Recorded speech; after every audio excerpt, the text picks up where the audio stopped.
महानगरपालिकेची रणधुमाळी जोरदार चालू आहे आणि या महानगरपालिकेच्या धुमाळीमध्ये सगळ्यात जास्त जी महानगरपालिका चर्चेत येते ती आहे पुणे महानगरपालिका. आणि पुणे महानगरपालिका गोत्यात आली ती युतीमुळे. काही ठिकाणी युती झाल्या तर काही ठिकाणी युती तुटल्यात, तर काही पक्ष स्वतंत्रपणे लढत आहेत. पण या निवडणुकीच्या रणधुमाळीमध्ये नेमकं पुण्यात होतंय काय आणि इथलं वातावरण काय आहे हे आपल्याला जाणून घेणं फार महत्त्वाचं आहे. म्हणूनच आज आपण एक सामान्य नागरिक या दृष्टिकोनातून काही चर्चा महत्त्वाच्या व्यक्तींशी करणार आहोत. आज आपल्यासोबत या चर्चेसाठी शाकीर शेख उपस्थित आहेत. तर सर्वप्रथम सर, स्टार महाराष्ट्र न्यूजमध्ये आपलं सहर्ष स्वागत. मी सुरुवातीलाच बोलले युतीबद्दल. काही पक्ष एकत्र आले आणि काही वेगळे झाले, तर काही स्वतंत्र लढत आहेत. यामुळे सगळा एक गोतावळा निर्माण झालेला आहे पुणे महानगरपालिकेच्या निवडणुकीमध्ये. तर एकंदरीत त्यामध्ये एक महत्त्वाचा पक्ष चर्चेत राहतोय, तो शरद पवार गट आणि अजित पवार गट आहे, यांची युती. तर काय परिणाम होईल या निवडणुकीवरती शरद पवार गटाची आणि अजित पवार गटाची जी युती झालेली आहे त्याचा? अस्सलाम वालेकुम, नमस्ते।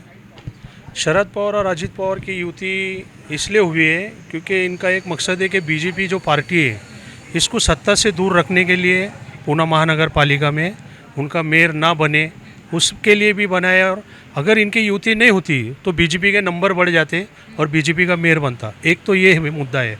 और अजित पवार और शरद पवार मिलने से एक ये है कि पूना ज़िले का जो विकास है, सबसे ज़्यादा पूना ज़िले में जिसने विकास किया हुआ है अजित पवार, और इसके लिए इन्होंने ये युति किया है।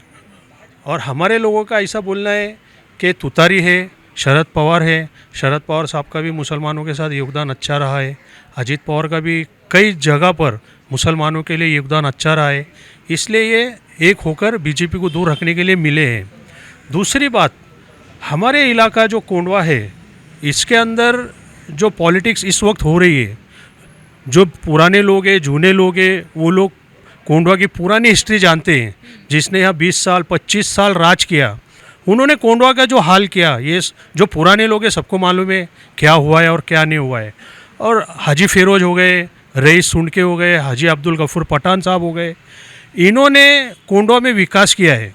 और इनके आने के पहले जो रईस भाई जो 1.5 साल के लिए नगर सेवक बने थे, इन्होंने 1.5 साल के अंदर इतना काम किए थे जिसके बिना पर ये लोग नगर सेवक बने।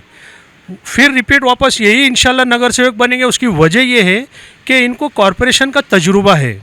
नया आदमी अगर हमारे यहाँ से कॉरपोरेशन में जाता है तो उसको 2 से 3 साल जाते हैं कॉरपोरेशन सीखने के लिए, फिर वो 2 साल मिलेंगे। दूसरी बात, ये लोग जीत के आने के बाद 2 साल इन्होंने राज यानी सत्ता में रहे, उसके बाद 3 साल का लॉकडाउन लगा। लोगों को ये भी पता चलना चाहिए कि 2 साल इन्होंने काम किया और 3 साल लॉकडाउन लगा है। उसके बाद फिर सत्ता ख़त्म हो चुकी, उसको 8 साल हो चुके। ये लोग सत्ता में नहीं रहने के बावजूद भी इन्होंने अजित पवार से फंड लाए, चेतन तुपे से फंड लाए, फिर कोंडवा में कुछ रोड का काम हुआ, ड्रेनेज का काम हुआ, लाइट का काम हुआ। दूसरी बात, पूना महानगर पालिका की जगह यहाँ नहीं रहने की वजह से यहाँ डीपी का काम नहीं हुआ। इनका बार बार यही बोलना था कि तुम लोग हमको जगह का इंतज़ाम करा के दो, हम लोग डीपी बिठा के देंगे, तुम्हारे लाइट के मसले ख़त्म होंगे। कुछ लोगों ने इनका साथ दिए, कुछ लोगों ने नहीं दिए। और कुछ लोग ऐसे हैं कि ये नहीं चाहते कि ये लोग वापस से नगर सेवक बने, इसलिए ज़बरदस्ती फॉर्म भरे। और जो अपने आप को सेकुलर बताना चाहते थे, जिसमें बहुत सारे लोग हैं, वो समझ जाएंगे इन्होंने क्या किए कि शिंदेगढ़ से फॉर्म भर दिए, जिनका कोई काम नहीं है। ये खुद अपने आप को सेकुलर बताते थे और इन्होंने फॉर्म भर दिए। ये भी एक गलत हुआ। अरे हम क्या कर रहे हैं कि हम कोंडवा का विकास कर रहे हैं या कोंडवा का सत्यानाश कर रहे हैं, ये कोई ध्यान नहीं दे रहा है। हम ये चाहते कि हमारे ये जो राष्ट्रवादी गट है, अजित पवार और शरद पवार गट, ये वापस से बहुमत से इंशाल्लाह ये लोग निवड़ कर आएंगे। और कोंडवा की जो कौम है, कोंडवा के जो लोग हैं, ये बेवकूफ़ नहीं है, ये होशियार है और सब पब्लिक समझ चुकी है खेल क्या हो रहा है। हम ये चाहते कि यही नगर सेवक को लोग अपने वोटिंग करें और इनको बहुमत से जीता कर लाए। अगदीच एक महत्त्वाचा तुम्ही मुद्दा बोललात की बीजेपीला सत्तेपासून दूर ठेवायचं आहे. बीजेपी एकच पक्ष नाही, तर सध्या जरी सत्तेत जरी असला तरी महाराष्ट्रात असे भरपूर पक्ष आहेत की ज्यांचा कल या निवडणुकीत लागूही शकतो. पण मग बीजेपीलाच का दूर ठेवायचं आहे? काय स्पेसिफिक कारण? बीजेपीचं कारण हे की बीजेपी म्हणती है कि आमचा सगळ्याचा विकास है, सगळ्याचा विकास है। ये लोग किसका विकास नहीं किए हैं। हमारा बोलने का मतलब ये है, बीजेपी ने इस वक्त, हमारा बोलना ये है कि बीजेपी आज तक कभी मुसलमानों को टिकट नहीं देती, लेकिन खासकर कोंडवा में उन्होंने मुसलमानों को टिकट दिया है। लेडीज़ वार्ड से टिकट दिया है। और शिंदेगढ़ है, शिंदेगढ़ से भी इन्होंने मुसलमानों को बुलाकर टिकट दिया गया है। क्यों?